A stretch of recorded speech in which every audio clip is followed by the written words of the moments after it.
গতকাল অর্থাৎ বৃহস্পতিবার রাতের দিকে বৃষ্টির বেগ কিছুটা কমলেও মহানগরের আকাশ থেকে এখনো পর্যন্ত দুর্যোগের মেঘ কিন্তু পুরোপুরি কাটেনি।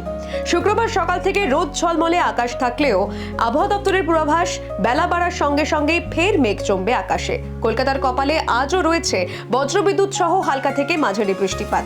কলকাতা এবং সংলগ্ন গাঙ্গেয় পশ্চিমবঙ্গে আগামী বেশ কয়েকদিন আবহাওয়ায় কিন্তু বড়সড় কোনো রদবদলের সম্ভাবনা নেই। দক্ষিণবঙ্গের বাকি জেলাগুলিরও ছবিটা প্রায় একই রকম। হাওয়া অফিসের পূর্বাভাস, আজ মুর্শিদাবাদ, পুরুলিয়া, বাঁকুড়া এবং ঝাড়গ্রামের বিস্তীর্ণ অংশে ঘন্টায় 30 থেকে 40 কিলোমিটার বেগে ঝোড়ো হাওয়া দেবে।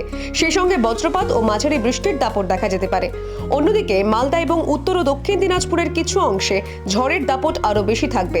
সেখানে ঘন্টায় 40 থেকে 50 কিলোমিটার বেগে দমকা হাওয়ার সঙ্গে ভারী বৃষ্টিপাতের সতর্কতা জারি হয়েছে।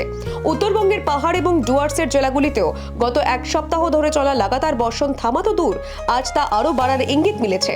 দার্জিলিং, কালিম্পং, জলপাইগুড়ি, আলিপুরদুয়ারে আজ ভারী থেকে অতি ভারী বৃষ্টির পূর্বাভাস রয়েছে। সেখানে বৃষ্টির পরিমাপ হতে পারে 7 থেকে 11 সেন্টিমিটার পর্যন্ত। সেই সঙ্গে 2 দিনাজপুরেও আজ ভারী বৃষ্টির সতর্কতা জারি হয়েছে। Bureau report, the wall news.